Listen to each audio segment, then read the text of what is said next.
नमस्कार दोस्तों, जो हम लोग अपना विज़न मैगज़ीन जो सितंबर माह 2023 की थी, उसका पहले वीडियो में हम लोग ने ये देखा था कि हमने पॉलिटी के सेक्शन को 2 पार्ट में कंप्लीट किया था।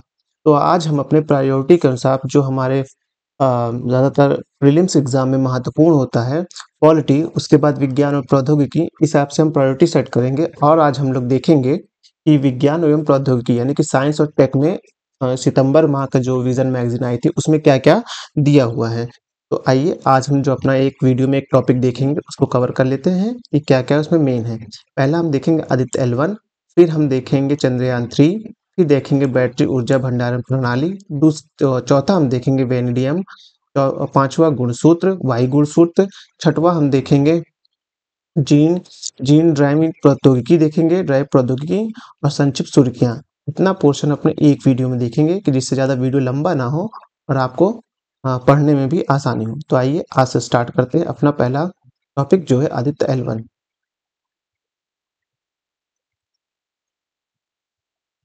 सुर्खियों में क्यों? इसरो 108वें ने जो इसरो के बारे में लिखा, मतलब कि 108 मतलब नीचे इसरो के बारे में लिखा हुआ है। ने सूर्य का अध्ययन करने के लिए 2 सितंबर को सफलतापूर्वक सौर मिशन आदित्य L1 लॉन्च किया। यह सूर्य का अध्ययन करने के लिए अंतरिक्ष में स्थापित वेधशाला श्रेणी का पहला भारतीय सौर मिशन है। याद रखना है, सूर्य के अध्ययन के लिए हम लोगों ने पहला जो अपना आदित्य L1 मिशन भेजा है, ये पहला शब्द आपको ध्यान रखना है। अन्य संबंधित तथ्य देख लेते हैं। 18 सितंबर को इसरो ने ट्रांस लैंग्वेजियन पॉइंट 1 यानी कि इनसेट TL1 चरण सफलतापूर्वक पूरा कर लिया है। इस चरण के बाद अब अंतरिक्ष यान को अपने लक्ष्य L1 लैंग्वेजियन पॉइंट तक पहुंचने के लिए लगभग 10 दिन लगेंगे। साथ ही साथ ही सुप्राथर्मल एवं एनर्जेटिक पार्टिकल स्पेक्ट्रोमीटर उपकरण ने वैज्ञानिक डेटा को रिकॉर्ड करना शुरू कर दिया है। यह उपकरण आदित्य सोलर विंड पार्टिकुलर एक्सप्लोमीटर पेलोड का एक हिस्सा है। ये ध्यान रखना है आपको, super thermal and energetic particle spectrometer जो होता है, यह आदित्य L1 में लगाया गया है। तो super thermal and energetic power spectrometer के 6 सेंसर लगे हुए हैं। इसमें से प्रत्येक सेंसर अलग-अलग दिशाओं में सुपर थर्मल तथा ऊर्जावान आयनों, जो आयन कण होंगे, उनके बारे में आंकड़े जुटाएगा। पृथ्वी की कक्षा में यात्रा के दौरान एकत्र किए गए डेटा से वैज्ञानिकों को मुख्य रूप से पृथ्वी के चुंबकीय क्षेत्र में और उसके आसपास इन ऊर्जावान कणों के प्रभाव को समझने में मदद मिलेगी। यानी जो हमारे सूर्य है, उससे आने वाले आयन जो है, जो उसकी किरणें आती हैं, वह पृथ्वी में किस प्रकार से चुंबकीय प्रभाव उत्पन्न करती है और कैसी ऊर्जा उत्पन्न होती है, वो जो है आप आदित्य L1 की मिशन के लिए प्रभावकारी मदद करेगा। मतलब उसे समझा जाएगा कि जो हमारे पृथ्वी में जो चुंबकीय क्षेत्र वह कैसा कार्य करता है जब उसमें ऊर्जा आयन आते हैं। आदित्य L1 मिशन के पूरे जीवन काल तक स्टेप्स आंकड़े जुटाते रहेंगे। ये स्टेप्स आपको याद रखना है। इसका नाम है super thermal and energetic particular spectrometer. ये जो है आंकड़े जुटाते रहेंगे जब तक आदित्य L1 का जीवन काल रहेगा। अब देख लेते हैं महत्व शब्दावलियों को जान लेते हैं कि शब्दावलियां क्या-क्या हैं। पहला है coronal mass ejection. Coronal mass ejection ये सूर्य की बाहरी वायुमंडल यानी कोरोना से होने वाले चुंबकीय प्लाज्मा के व्यापक विस्फोट जो अंतरिक्ष में काफी दूर तक फैल जाते हैं। माने कोरोनल मास इंजेक्शन जो होता है, मास इंजेक्शन मतलब कोरोनल मतलब कि जो सूरज की बाहरी वातावरण है, उसको हम बाहरी वातावरण जो वायुमंडल है, जहाँ पर विस्फोट होते हैं, तूफान आते हैं, हाँ, उससे जो लौ उत्पन्न होती है, वह पूरे ब्रह्मांड में किन क्षेत्रों में चुंबकीय प्रभाव उत्पन्न करती है, उसे कहते हैं कोरोनल मास इंजेक्शन। दूसरा है सोलर फ्लेयर मतलब कि सोलर फ्लेयर। हाँ, ये सौर कलंक से निकलने वाले विद्युत चुंबकीय विकिरणों कि तीव्र विस्फोटक है। ये हमारे सौर मंडल की सबसे बड़ी विस्फोटक घटनाएं हैं। मतलब कि जब सूरज से किरणें निकलती हैं, उसमें जब ज़्यादा विस्फोट होता है तो कितनी दूर तक अपनी चुंबकीय विकिरणों की तीव्रता से विस्फोट हो रहा है, मतलब कितनी तीव्र विस्फोट होने से हमारा सौरमंडल कितना प्रभावित हो रहा है, यह सोलर फ्लेयर कहलाता है। आइए अब आदित्य L1 के बारे में थोड़ा देख लेते हैं क्या है। प्रक्षेपणवान, अब प्रक्षेपण का तो किससे इसको भेजा गया है, इसके लिए PSLV C57 का इस्तेमाल किया गया है। यह 25वां मिशन था जिसमें PSLV XL कॉन्फ़िगरेशन का उपयोग किया गया है। यानी कि जो आदित्य L1 किससे भेजा गया है, वह PSLV से भेजा गया है, C47 से भेजा गया है। इसमें GSLV भी लिख सकते हैं एग्जाम में जब आप प्रीलिम्स में देखेंगे, लेकिन आपको ध्यान रखना है ये PSLV से भेजा गया है। इसे सूर्य एवं पृथ्वी की गुरुत्वाकर्षण प्रणाली के लैग्रेंजियन पॉइंट L1 के चारों ओर प्रभाव मंडल हाँ की स्थापना करने की योजना है। इस मिशन में वैज्ञानिक उद्देश्य पर एक नजर, मतलब इस मिशन का जो वैज्ञानिक उद्देश्य है उसके बारे में एक नजर देख लेते हैं। सूर्य के ऊपरी वायुमंडल यानी क्रोमोस्फियर और कोरोना का अध्ययन करना। क्रोमोस्फियर और कोरोनल हीट्स आंशिक रूप से आयनित प्लाज्मा, कोरोनल मास इंजेक्शन की परिघटना और सौर लपटों के पीछे की भौतिकी का अध्ययन करना है। सूर्य से आने वाली आवेशित ऊर्जावान कणों के पीछे की भौतिकी को समझने की क्रम में डेटा एकत्र करना हेतु इन सीटू पार्टिकल और प्लाज्मा एनवायरमेंटल का अवलोकन करना। सूर्य की अलग अलग परतों क्रोमोस्फेयर, फोटोस्फेयर और कोरोना में होने वाली प्रकाश प्रक्रियाओं के क्रम का अध्ययन और निरीक्षण करना जो अंततः सौर विस्फोट की घटनाओं को जन्म देती हैं। अंतरिक्ष अंतरिक्ष में मौसम के प्रभावित करने वाले कारक जैसे सौर पवनों की उत्पत्ति, उनके संगठन और गति का अध्ययन करना। आदित्य L1 अपने साथ 7 पेलोड ले गया है। ये ध्यान रखना है कि वो आदित्य L1 अपने साथ कितने पेलोड ले गया है, वो है 7 पेलोड ले गया है। इसमें 5 इसरो द्वारा और अन्य 2 भारतीय शैक्षणिक संस्थानों द्वारा तैयार किया गया है। इसमें प्रीलिम्स में क्वेश्चन बन सकता है कि इसरो ने जो अपने 7 पेलोड ले गए हैं वह पूर्णतः कहते हैं इसरो द्वारा बनाए गए थे, हाँ, या तो ये पूछ सकते हैं जो ये 7 पेलोड ले गए हैं उसमें से 2 पेलोड इसरो द्वारा बनाए गए हैं, तो 5 आपका अलग भारतीय संस्थान द्वारा। इस तरह का प्रीलिम्स के क्वेश्चन गलत हो सकते हैं, तो ध्यान रखना है कि 5 जो पेलोड है वो इसरो द्वारा बनाए गए हैं और जो इंडियन स्पेस रिसर्च ऑर्गेनाइजेशन कहलाता है, तो 2 वहीं भारतीय शैक्षणिक संस्थानों द्वारा तैयार किए गए हैं। रिमोट सेंसिंग पेलोड,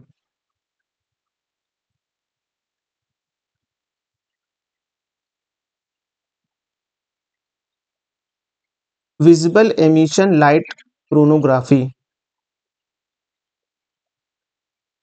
जो रिमोट सेंसिंग पेलोड है जो ले गए हैं उसमें से पहला है आपका विजिबल एमिशन लाइट क्रोनोग्राफ, दूसरा है solar ultraviolet imaging telescope, तीसरा है solar low energetic x-ray spectrometer, चौथा है आपका high energetic L1 orbital x-ray spectrometer. In situ payload है Aditya solar wind particular experiment, plasma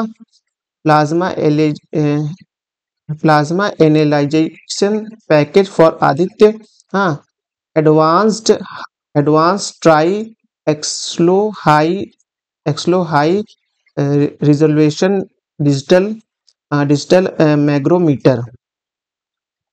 यह मिशन विशेष क्यों है? यह पहली बार नियर यानी कि यूवी बैंड्स में सूर्य के प्रकाशमय वलय यानी सोलर डिस्क का अवलोकन करेगा। यह CME के त्वरित प्रणाली जिसका लगातार अवलोकन संभव नहीं है के बारे में जानकारी प्रदान करेगा। यह ऑन बोर्ड इंटेलिजेंस की सहायता से CMS में सोलर फ्लेयर्स का पता लगाकर सटीक अवलोकन एवं डेटा प्रदान करेगा। यह बहुदिशी आधारित अवलोकन की सहायता से सौर पवनों की डायरेक्शन और एनर्जिक एनिसोट्रॉपी का अध्ययन करेगा। ये देख लीजिए लैग्रेंजियन पॉइंट क्या होता है। ये बीच में हमारा सूर्य है, ये बीच में हमारा आप सूर्य देख सकते हैं।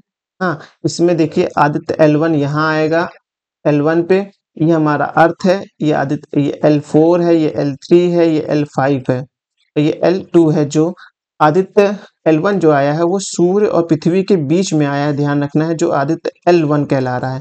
वहीं आदित्य L2 जो है आपका, वह पृथ्वी और ब्रह्मांड के बीच में है, जो आप यहाँ देख सकते हैं। वो सूर्य के पास नहीं है। तो इसीलिए सूर्य का उचित अध्ययन करने के लिए हम लोग ने आदित्य L1 यानी कि लैग्रेंजियन पॉइंट 1 को चुना हुआ है। तो यहाँ से जो सूर्य से निकलने वाले जितने विकिरण होंगी या जो आपका जो कोरोना इफेक्ट होगा उसको अच्छे से समझ में आएगा। इसलिए हम लोगों ने आदित्य L1 मतलब कि आदित्य मतलब सूर्य और L1 लैग्रेंजियन पॉइंट 1 को चुना है। लैग्रेंजियन पॉइंट के बारे में जो दिया उनके बारे में देख लेना। इनके बारे में दो पिंड वाली गुरुत्वाकर्षण प्रणाली के संदर्भ में लैग्रेंजियन पॉइंट अंतरिक्ष में ऐसे स्थान होते हैं जहां यह स्थापित पिंड या उपग्रह अपने नियत बिंदु पर बना रहता है। सरल शब्दों में देखें तो लैग्रेंजियन पॉइंट अंतरिक्ष में वह स्थान है जहां दो पिंडों के बीच कार्य करने वाले गुरुत्वाकर्षण बल एक दूसरे के निष्प्रभावी कर देते हैं। इस स्थान का प्रयोग अंतरिक्ष यान या उपग्रहों को दो बड़े पिंडों यानी सूर्य और पृथ्वी के मध्य न्यूनतम ईंधन खपत के साथ एक निश्चित स्थिति में बनाए रखने के लिए किया जाता है। सूर्य पृथ्वी के गुरुत्वाकर्षण प्रणाली के लिए कुल 5 लैग्रेंजियन पॉइंट हैं, जिसमें L1, L2, L3, L4 और L5 के रूप में संदर्भित किया गया है। सूर्य पृथ्वी प्रणाली के लिए लैग्रेंजियन पॉइंट इमेज में दिखाया गया है। इन 5 लैग्रेंजियन पॉइंट में से 3 L1, L2 और L3 अस्थिर हैं, 2 आपका L4 और L5 स्थिर है। अस्थिर लैग्रेंजियन पॉइंट बड़े द्रव्यमान वाले दो पिंडों के केंद्र से गुजरने वाली काल्पनिक रेखा है। ये देख जो आप एक रेखा देख रहे हैं, ये एक काल्पनिक रेखा है, ये काल्पनिक रेखा है। और यहाँ ये हमारा पृथ्वी और ये हमारा सूर्य जो है, ये हमारा सूर्य और ये हमारा पृथ्वी जो है, इन दोनों के बीच जो L1 देखेंगे आप, एक मैं रफ कर दूं पूरा जिससे अच्छे से समझा पाऊं उसमें क्या है। ये देख रहे हैं आप, इस पूरे वाक्य में ये बोला गया है कि पृथ्वी और सूर्य के बीच जो दोनों का गुरुत्वाकर्षण है एक बिंदु पे ऐसा आएगा जहां दोनों का गुरुत्वाकर्षण प्रभाव निष्क्रिय हो जाएगा। तो वह ये जगह है जहां आदित्य L1 के लिए जो चुना गया है, यहाँ पास जो है आपका स्थिर हो जाएगा। इसलिए यहाँ से अध्ययन करना आवश्यक हो जाएगा। और ये भी बताया गया कि L1, L2, L3 जो है आपका, ये तीनों एक ही सीधी रेखा में, एक काल्पनिक सीधी रेखा में आप देख रहे हैं, ये अस्थिर है, जबकि वहीं L5 और L4 जो है स्थिर अवस्था में है। स्थिर लैग्रेंजियन बिंदु बड़े द्रव्यमान वाले दो पिंडों के केंद्र को जोड़ने वाली काल्पनिक रेखा के आधार पर निर्मित दो समबाहु त्रिभुज के शीर्ष पर होते हैं। महत्व: सूर्य पृथ्वी जैसे दो पिंडों वाली प्रणाली के लिए अंतरिक्ष में इन पॉइंटों की स्थापना उपग्रह अपने नियत स्थान पर बने रहते हैं। यहाँ पर स्थापित उपग्रह में ईंधन खपत भी कम होती है। पूछा जा सकता है कि जो हमने जो L1 पॉइंट चुना हुआ है, वहां अगर हम प्रीलिम्स में से क्वेश्चन बन सकता है कि हमने जो L1 पॉइंट चुना है वहां वो उसको इसलिए चुना है कि वहां हम ईंधन की ज्यादा से ज्यादा खपत कर सके और अध्ययन डेटा ज्यादा ले सके। ऐसे में ये जो आप सेंटेंस दिया ये गलत हो जाएगा, क्योंकि L1 पॉइंट को ऐसा चुना गया है कि वहां पास जो हमारा यान रहे, जो उपग्रह रहे, कम से कम ईंधन पर ज्यादा से ज्यादा डेटा को एकत्रित कर सके, इसलिए वो पॉइंट चुना गया है। L1 पॉइंट की कक्षा में उपग्रह स्थापित करके करके बिना किसी अवरोध ग्रहण प्रक्रिया के सूर्य पर लगातार अवलोकन करना संभव हो सकता है। मतलब कि अगर मान लीजिए कभी सूर्य ग्रहण लगता है तो उस दौरान सूर्य का पूरा पोर्शन नहीं दिख पाएगा, इसलिए ऐसा पॉइंट चुना गया है जिससे हम अध्ययन अच्छा कर सकें। क्रियाविधि। लैग्रेंजियन पॉइंट पर दो विशाल द्रव्यमान वाले पिंड का गुरुत्वाकर्षण खिंचाव और किसी छोटे पिंड को उनके साथ घूमने के लिए आवश्यक अभिकेंद्री बल दोनों बराबर होते हैं। हाँ, अन्य मुख्य तथ्य क्या हैं? लैग्रेंजियन पॉइंट का यह नाम इटली में जन्मे फ्रांसीसी गणितज्ञ जोसेफ लुइस लैग्रेंजियन के नाम में रखा गया है। यह एक मतलब कि एक हिस्टोरिकल बात याद करने के लिए सही कि इसका नाम किस लिए रखा गया है कि यूपीएससी कुछ भी अपने ऑप्शन में बना सकती है। तो जो फ्रांसीसी लिखी है उनको लिख सकता है कि वो जर्मन थे। तो आपको याद रखना वो एक गणितज्ञ थे और साथ ही साथ वो एक फ्रांसीसी थे। फ्रांसीसी तो गणितज्ञ थे, क्योंकि मान लीजिए ऐसे ऑप्शन में बन गया किसी को नहीं पता है और यहाँ गणितज्ञ के स्थान वो खगोली लिख दे तो आपको लगेगा कि हाँ हो सकता खगोली हो, इसलिए ध्यान रखना ये गणितज्ञ हैं और इनका नाम जोसेफ लुइस लैग्रेंज के सम्मान में आप इसका नाम रखा गया है। लैग्रेंजियन पॉइंट 1 सूर्य पृथ्वी के मध्य एक काल्पनिक रेखा पर स्थित है। पृथ्वी से लैग्रेंजियन पॉइंट 1 की दूरी पृथ्वी और सूर्य के मध्य की दूरी का लगभग 1% है। जो L1 पॉइंट है, अगर हम पूरा पृथ्वी और सूर्य मान लेते हैं, पृथ्वी और सूर्य के बीच जो है हमारा चेंज कर लेते हैं। पृथ्वी और सूर्य के बीच मान लीजिए हम 100 मीटर की दूरी है। उसमें से जो आदित्य L1 के लिए L1 पॉइंट चुना गया है वो मात्र 1% है इन दोनों की दूरी का। ये इस पॉइंट में बताना चाह रहा है। Solar and heliospheric observatory satellite mission में L1 पॉइंट पर स्थापित किया गया है तथा नासा और यूरोपियन स्पेस एजेंसी की संयुक्त मिशन है।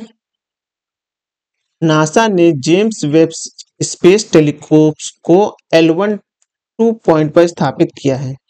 इस पॉइंट में बोलना चाह रहा है solar and heliospheric observatory satellite, हाँ, जो सोहो है, मिशन को L1 पॉइंट पर स्थापित किया गया है।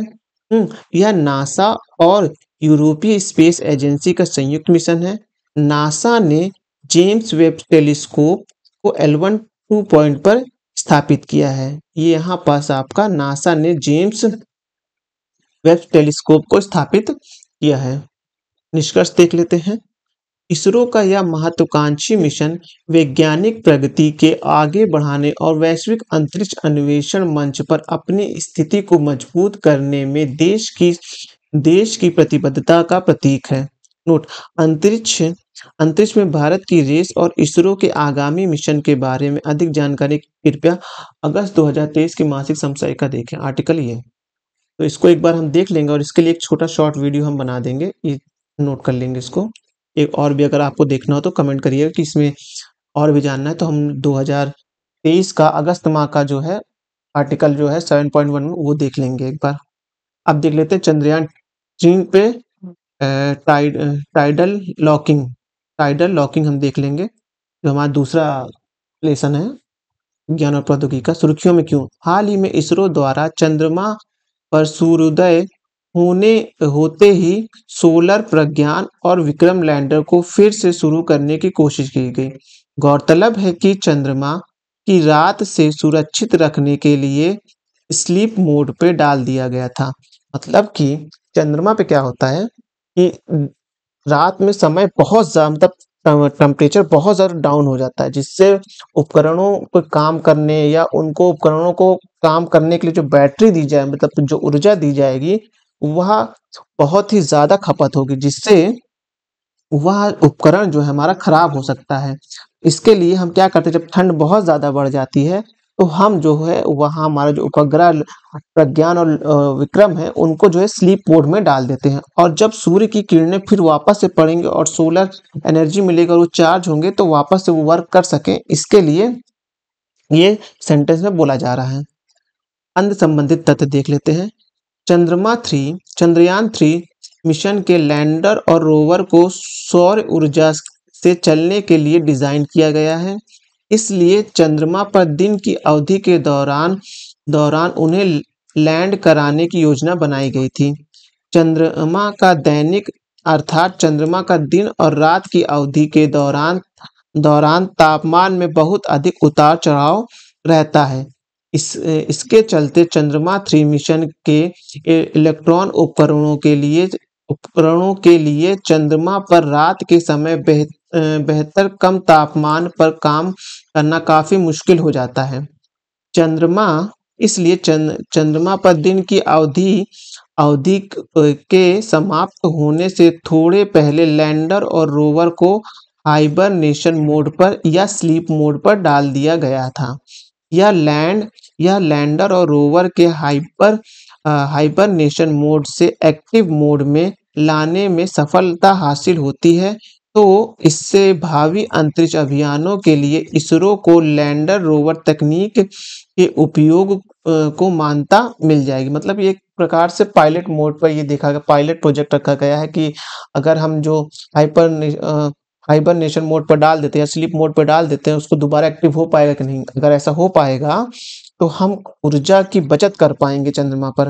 अपना कोई भी मिशन आगे से भेजेंगे तो हमें पता रहेगा कि हमें कितनी ऊर्जा की खपत की जरूरत रहेगी, और वापस से उसको एक्टिव करने के लिए, उस स्लीप मोड से हटा के वापस से एक्टिव करने के लिए हमको कितनी एनर्जी की जरूरत पड़ेगी। तो ये जो है एक हम भविष्य में आने वाले अपने प्रोग्राम के लिए एक योजना बना सकते हैं। थोड़ा देख लेते चंद्रमा के बारे में।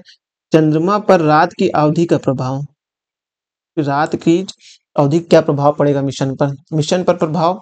इस दौरान अत्यधिक तापमान कम के कारण अंतरिक्ष यान की प्रणाली खराब हो सकती है। लैंडर और रोवर को रात की अवधि के दौरान भी कार्य करने में सक्षम बनने के लिए सौर ऊर्जा के अलावा ऊर्जा के अन्य स्रोत की आवश्यकता होगी।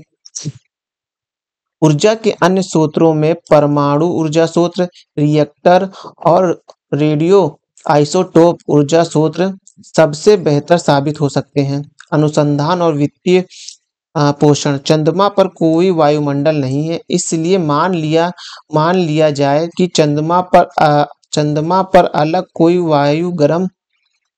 कोई वायु गर्म होती है तो वायुमंडल में अनुपस्थिति के कारण ऊष्मा का संचालन नहीं होने से शीघ्र ठंडी नहीं हो पाती है। अतः चंद्रमा पर हर वस्तु के गर्म और ठंडे होने पर अलग-अलग समय होता है। उदाहरण के लिए चंद्रमा की चट्टानों को गर्म होने और ठंडा होने में चंद्रमा की मिट्टी की तुलना में अधिक समय लगता है।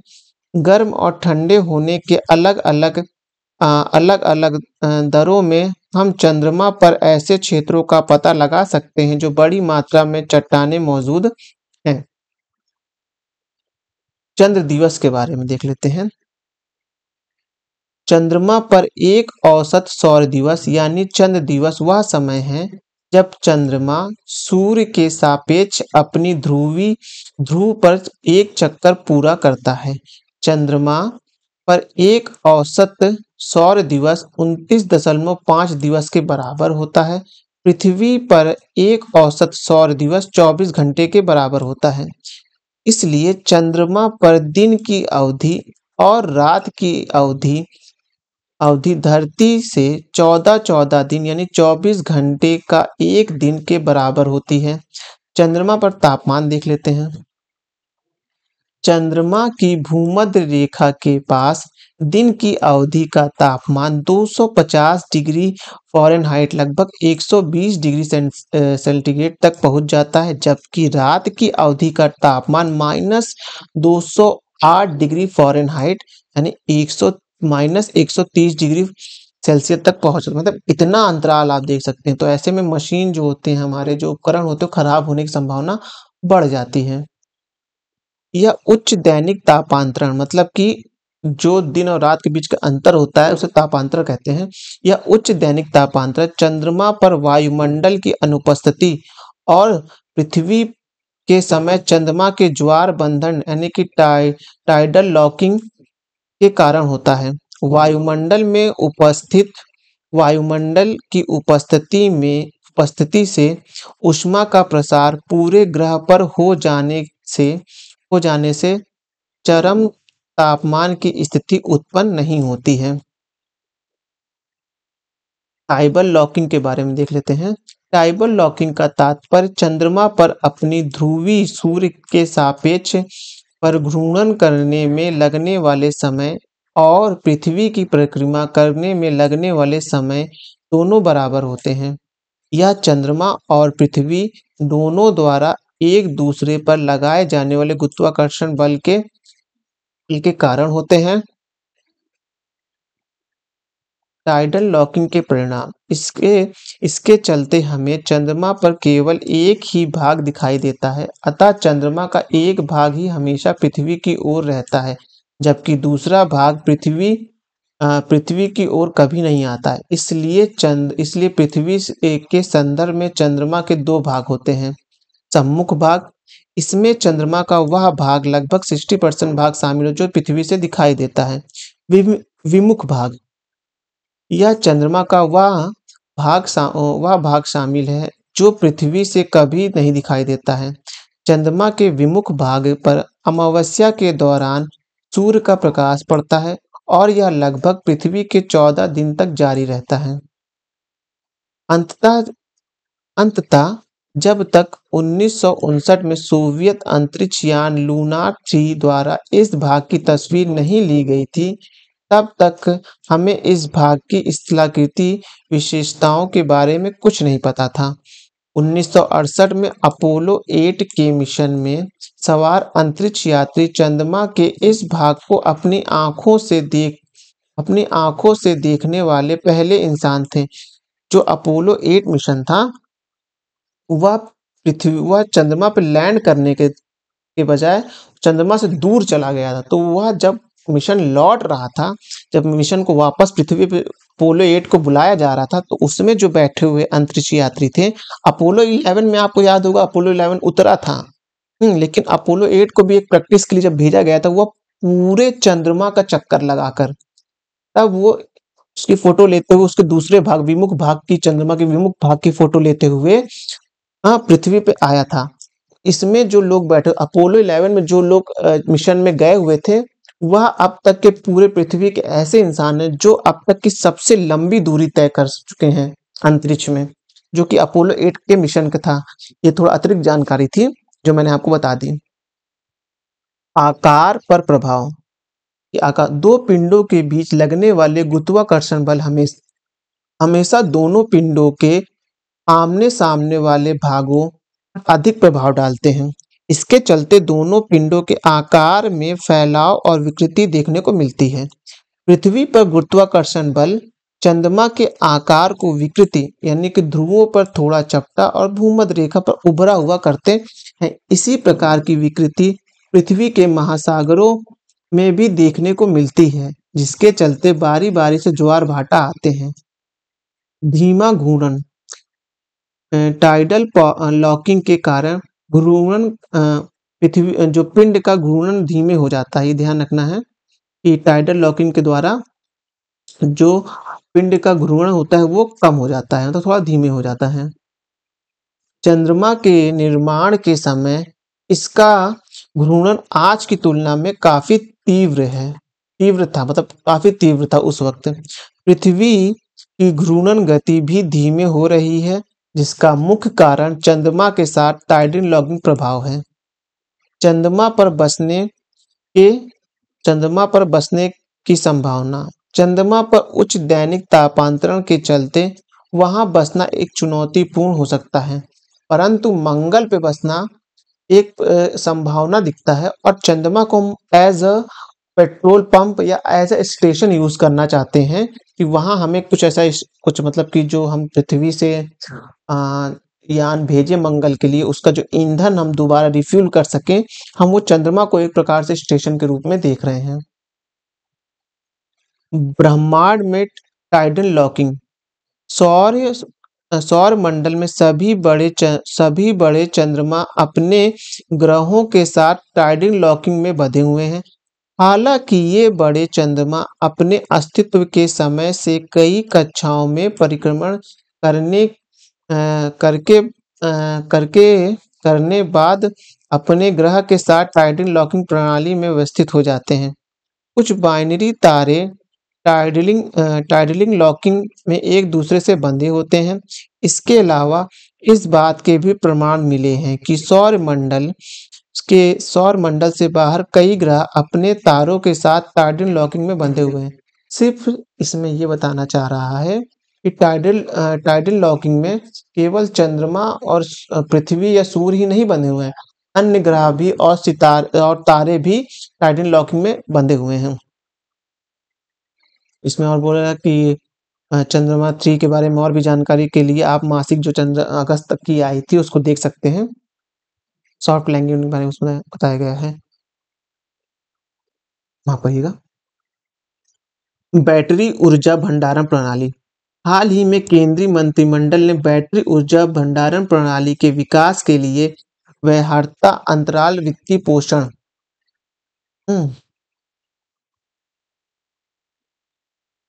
वाइब्रेटिंग गैप फंडिंग जो है एक योजना को मंजूरी दे दी गई है। योजना के प्रमुख बिंदु पर एक नजर डाल लेते हैं। यह योजना 2030 से 31 तक 4000 मेगावाट के BESS प्रणाली के विकास की परिकल्पना की गई है।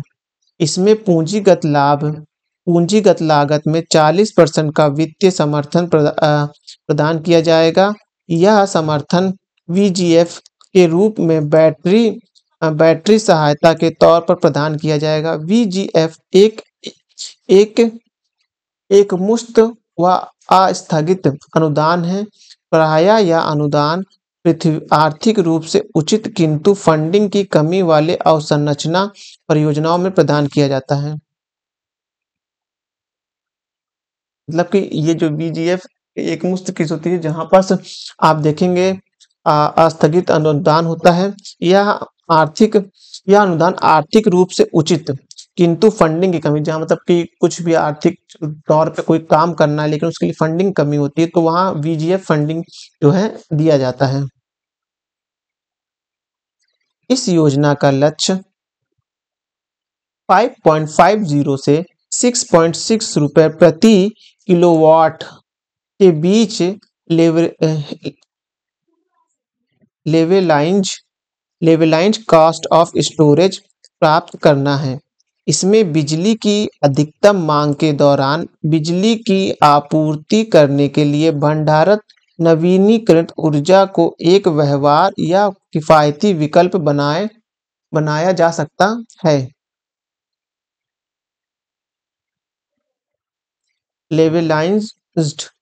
लेवलाइज्ड कॉस्ट ऑफ स्टोरेज किसी विद्युत उत्पादन संयंत्र की संपूर्ण उपयोग अवधि के लिए विद्युत उत्पादन की वर्तमान औसत लागत की माप होती है। मतलब कि इस समय की माप के अनुसार उस समय की जो फ्यूचर का समय होगा उसमें एक जो औसत माप देखी जाती है। और इसमें कुछ खास नहीं है इस तरह का, मैंने इसको पढ़ा था भी। अभी देख लेते हैं BESS के बारे में। यह एक प्रकार की विद्युतीय रासायनिक भंडारण प्रणाली है। इसके तहत बिजली के भंडारण करने के लिए अलग अलग विद्युतीय रसायन अभिक्रियाओं का उपयोग किया जाता है। विद्युत ऊर्जा भंडारण के प्रकार के लिए इंफोग्राफिक देखें, मतलब ये जो आप इंफोग्राफिक देख रहे हैं ये है। ऊर्जा क्षेत्र में ऊर्जा भंडारण प्रणाली के कई उपयोग हैं। इसका उपयोग या तो स्वतंत्र रूप से किया जा सकता है या फिर उत्पादन पारेषण मतलब कि भेजने और लाने के लिए और वितरण में विभिन्न स्तरों पर भी इसका उपयोग किया जा सकता है। BESS के प्रकार स्टैंडर्ड नॉन फॉलो बैटरी इसमें इलेक्ट्रोलाइट में डूबी हुई प्लेटें के युग्म होते हैं। इन दोनों प्लेटों को अलग अलग करने के लिए इनके बीच कुचालक सामग्री होते हैं। उदाहरण के लिए lead acid battery, nickel cadmium battery, lithium ion battery और सोलर और सोडियम सल्फर बैटरीज जो है आपका ये है फ्लो बैटरी। इसमें इलेक्ट्रॉन के प्रवाह को नियंत्रित करने के लिए इलेक्ट्रोलाइटेड के टैंक और मेम्ब्रेन का उपयोग किया जाता है। साथ ही इसमें इलेक्ट्रोलाइटेड के प्रवाह को नियंत्रित करने के लिए पंप का उपयोग किया जाता है। उदाहरण के लिए रिडक्शन फ्लो बैटरी और हाइब्रिड फ्लो बैटरी। जो आपका बीईएसएस के लिए घरेलू विनिर्माण की आवश्यकता क्यों है? आर्थिक रूप से ये बहुत उपयोगी है। समाज में कहते जो आप इंफ्रास्ट्रक्चर खड़ा करने के लिए बहुत ज़रूरी है, पर्यावरण के लिए बहुत ज़रूरी है। भारत में बैटरी विनिर्माण में सक्षम चुनौतियाँ क्या हैं? कच्चे माल की उपलब्धता नहीं है, क्योंकि कच्चे माल अधिकतर अब हमारे चाइना के ऊपर हम डिपेंडेंट रखते हैं। नीतियों मतलब राजनीतिक इच्छा शक्ति की भी बहुत कमी है। हाँ, आर&डी में बहुत कमी है, मतलब कि किसी प्रकार का रिसर्च करने के लिए जो हमारे अ, लाइसेंसिंग प्रणाली चलती है उसमें बहुत दिक्कत है। वित्त की तो वैसे भी दिक्कत है, क्योंकि सरकार अपना कुल बजट में से 1% से भी कम हमारा अ, आर&डी यानी कि रिसर्च एंड डेवलपमेंट पर खर्च करती है, जो कि एक विकसित देश के मुकाबले बहुत कम है। ये सब इसके लिए चुनौतियां हैं। हम्म, आगे की राह क्या हो सकती है? मांग पैदा कर सकती है। जब इस तरह के बैटरी भंडारण की मांग बढ़ जाएगी तो अपने आप उसमें निवेश बढ़ना स्टार्ट हो जाएगा। चरणबद्ध विनिर्माण करना चाहिए। हाँ, उसमें कराधान करना चाहिए। पुनः चक्रण, सबसे ज़्यादा तो पुनः चक्रण करना चाहिए, क्योंकि हमारा जो ई वेस्टेज होता है उसको हम जो पर्यावरण के लिए बहुत नुकसानदेह होता है, तो ई वेस्टेज को हम पुनः चक्रण कर सके, ऐसे हमारे पास प्रौद्योगिकी होनी चाहिए। भारत में बीईएसएस के लिए संभावनाएं क्या आरंभ की गई? पहले क्या है? विद्युत मंत्रालय ने जनवरी 2022 में ऊर्जा भंडारण प्रणाली के जनरेटर, ट्रांसमिशन और डिस्ट्रीब्यूशन घटक के लिए कानूनी दर्जा प्रदान किया है। एमओपी द्वारा मार्च 2022 में बैटरी एनर्जी स्टोरेज सिस्टम के लिए बेली दिशा निर्देश बनाए गए हैं। एमओपी ने अगस्त 2023 में ऊर्जा भंडारण प्रणाली को बढ़ावा देने के लिए राष्ट्रीय रूपरेखा तैयार की है।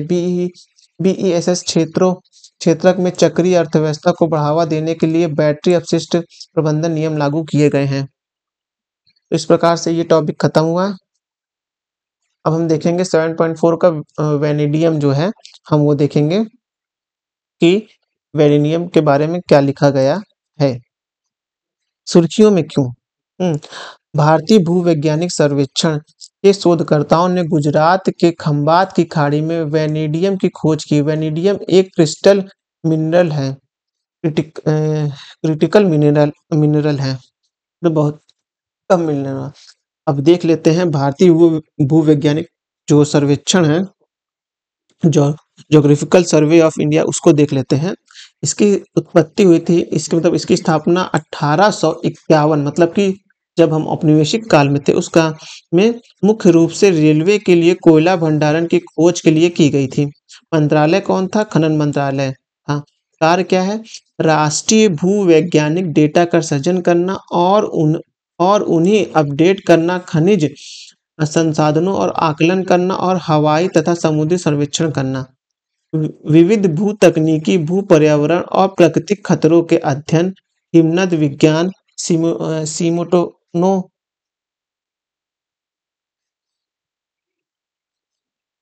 सिस्मोटेनिक्सिन आदि का संचालन करना, मौलिक अनुसंधान पर अध्ययन करना। कार्यक्षेत्र लखनऊ, जौनपुर, नागपुर, हैदराबाद, शिलोंग और कोलकाता है। अन्य संबंधित खंबात की खाड़ी के लिए गए नमूने से टाइट टाइटोनो टाइटोनो मैग्रोटाइड यानी विडीनियम युक्त अयस्क पाया गया है। टाइटोनो टाइटोनो मैग्रोटाइड वेनेडियम का एक प्राथमिक स्रोत है। गौरतलब है कि दुनिया का 88 वेनेडियम टाइटोनोमेट्रोटाइट से प्राप्त होता है। जब पिघला हुआ लावा तेजी से ठंडा होता है तब टाइटोनोमैग्नेटाइट का निर्माण होता है। जीएसआई के अनुसार खंबात की खाड़ी में बेसाल्ट लावा के निर्मित दक्कन के पठार से बहकर आने वाली नर्मदा और ताप्ती द्वारा अवसाद का तलछट का जमाव किया गया है। यह पहली बार है जब भारत के अपतटीय यानी ऑफशोर तलछट में वेनेडियम की मजबूती का पता जो मतलब वहाँ वहाँ उपस्थित है उसका पता लगाया गया है। वेनेडियम के बारे में, यह एक रासायनिक तत्व है जिसका रासायनिक संकेतक V और परमाणु क्रमांक 23 है। इसमें एक ट्रांजिशन मेंटल के रूप में वर्गीकृत किया गया है। यह भूपर्पटी में प्रचुर मात्रा में पाए जाने वाला तत्व है। यह महाद्वीपीय पर्पटी में पाए जाने वाले शीर्ष तत्वों में 22वें स्थान पर है। यह भारत सरकार द्वारा निर्धारित किए गए 30 क्रिटिकल मिनरल की सूची में भी शामिल है। उपलब्धता, यह शायद ही कभी प्रकृति में मुक्त तत्व के रूप में मिलता है। हालांकि यह मैग्नेटाइट, वैनाडाइनाइट, कार्नोटाइट और पेट्रोनाइट सहित लगभग 65 अलग-अलग खनिजों में पाया जा सकता है। इसे सूर्य की किरणों में भी कभी-कभी तारों के प्रकाश से स्पेक्ट्रोस्कोपी की सहायता से खोजा जा सकता है। भौतिकी गुणधर्म क्या है? मानक मानक परिस्थितियों में यह सख्त और चांदी जैसी धूसर रंग की धातु है। यह बहुत अधिक तन्य होती है तथा इसमें तार बनाए जा सकते हैं। साथ ही यह आघातवर्धन भी होती है अतः इससे पतली-पतली शील्ड भी बनाई जा सकती है जो जंग-रोधी धातु भी है। यह कमरे के तापमान पर जल और ऑक्सीजन के साथ अभिक्रिया नहीं करती है। इसके बारे में आपको जून की जो मासिक पत्रिका है उसके बारे में और पढ़ सकते हैं। वेनेडियम के भंडार, वैश्विक स्तर पर ब्राजील दुनिया के वेनेडियम का सबसे बड़ा निर्यातक यानी कुल वैश्विक निर्यात का 1/4। इसके बाद रूस और दक्षिण अफ्रीका का स्थान आता है। 2022 के आंकड़े के अनुसार दुनिया में वेनेडियम का सबसे बड़ा भंडारण चीन के पास है और चीन इसका सबसे बड़ा उत्पादक भी है। भारत में, भारतीय खान ब्यूरो के अनुसार भारत में वेनेडियम के कुल अनुमानित भंडारण लगभग 24.63 मिलियन टन है। वर्ष 2021 में अरुणाचल प्रदेश में भी वेनेडियम के भंडारण पाए गए थे। तो आपको इससे पता चलेगा वेनेडियम के भी पाए, यूरेनियम के भंडारण भी अरुणाचल प्रदेश में पाए गए थे। तो अरुणाचल प्रदेश जो है खनिज संपन्न एक वो है, मतलब कि राज्य है। इसमें आप ये देखेंगे कि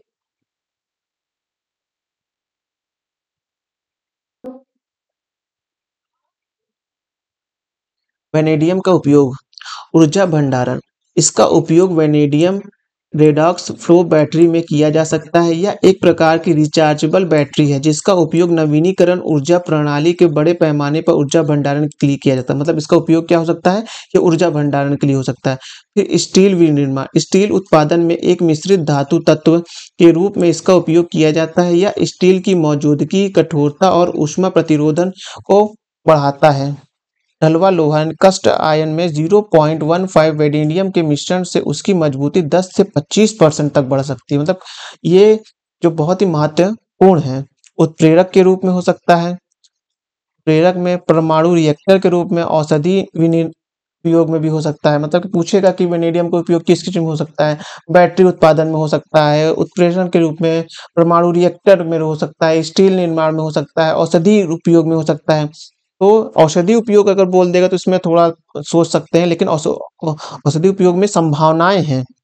प्री डायबिटीज और डायबिटीज के इलाज में किया जा सकता है। वेनेडियम के उपयोग से संबंधित चिंताएं देख लेते हैं थोड़ा सा। उसका जो उसकी संभावनाएं हैं, उपयोग देख सकते हो।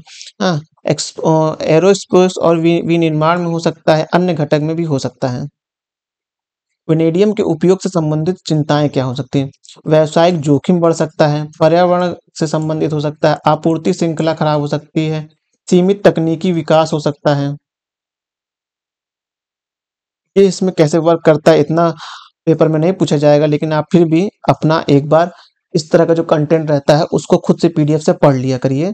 थोड़ा सा खुद से भी एक मोटा-मोटा समझ में आ जाता है कैसे हो सकता है। तो अब हम पांचवा चैप्टर देखेंगे जो है वायु गुणसूत्र के बारे में। हाल ही में वैज्ञानिकों ने लॉन्ग्स रीड अनुक्रमण तकनीक के जरिए वायु गुणसूत्र को सफलतापूर्वक अनुक्रमित किया है। अन्य संबंधित तथ्य देख लेते हैं। वाई अंतिम मानव गुणसूत्र है। ये थोड़ा ध्यान रखें कि वाई जो है, वाई अंतिम मानव गुणसूत्र है जिसे एक सिरे से दूसरे सिरे या टेलोमेयर या टेलोमेयर टू टेलोमेयर T2 से T2T से अनुक्रमित किया गया है। टेलोमेयर टेलोमेयर डीएनए अनुक्रमों तथा प्रोटीन से बनी ऐसी अवसंरचना है जो गुणसूत्रों के सिरे पर पाई जाती है और उनकी रक्षा करती है। इन अनुक्रमों की सहायता से हमारी समझ वाई गुणसूत्र संबंधित जीनों में आए बदलाव के चलते होने वाले रोग के बारे में और बेहतर हो सकती है। वाई गुणसूत्र के नष्ट होने से कैंसर, अल्जाइमर और हृदय रोग का खतरा बढ़ सकता है। आइए गुणसूत्र और उनके अनुक्रम के बारे में जान लेते हैं। गुणसूत्र या क्रोमोसोम डीएनए के एकल अणु और प्रोटीन की बनी धागे जैसी संरचना होती है, जिसका मुख्य कार्य एक कोशिका से दूसरी कोशिका तक जीनोम जानकारी को पहुंचाना होता है। गुणसूत्र पादपों और प्रणालियों में कोशिकाओं के केंद्रक या न्यूक्लियस में पाए जाते हैं। गुणसूत्र कहाँ पाए जाते हैं? केंद्रक या न्यूक्लियस में पाए जाते हैं। मनुष्य में 22 युग्मों के अलैंगिक गुणसूत्र होते हैं और एक युग्म का लिंग निर्धारण गुणसूत्र होता है। अर्थात मनुष्य कुल मिलाकर 23 युग्म यानी 46 गुणसूत्र होते हैं। माफ करिएगा। जीनोम अनुक्रम के बारे में डीएनए के स्टैंडर्ड में 4 युग्मों के सटीक क्रम का पता लगाने को ही अनुक्रम या सिक्रोगिसिन कहते हैं। जीनोम अनुक्रम के तरीके शॉर्ट रीडिंग अनुक्रमांक होते हैं, लॉन्ग रीडिंग अनुक्रमांक होते हैं। ये होते हैं जो आप अपने से इसको थोड़ा देख लीजिएगा। वाई गुणसूत्र के बारे में देख लेते हैं। यह लिंग निर्धारण करने वाले 2 मानव गुणसूत्र में से एक है, जबकि दूसरा वाई है। मानव जीनोम में 22 युग्मों में से अलैंगिक गुण होते हैं।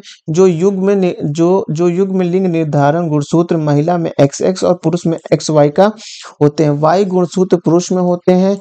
वाई गुणसूत्र में SRY यानी सेक्स डिटरमिनेशन रेशियो जीन होते हैं जो टेस्टिस जैसे लैंगिक लक्षणों का विकास करते हैं। इसलिए जब स्त्री का वाई X गुणसूत्र और पुरुष का वाई गुणसूत्र जुड़ते हैं तो नर संतान का जन्म होता है। थोड़ा सा ये आप इसको भी पढ़िएगा। वाई गुणसूत्र में काफी मात्रा में बेकार का या जंग डीएनए होता है।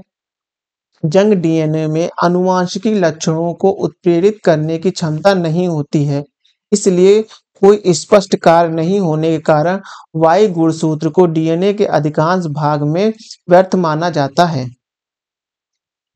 वाई गुणसूत्र का लगभग 66% भाग जो होता है रिपीटेटिव डीएनए से बना होता है। इन रिपीटेटिव डीएनए का क्रम निर्धारण करने के लिए विशेष डीएनए अनुक्रम और विश्लेष तकनीक की आवश्यकता होती है।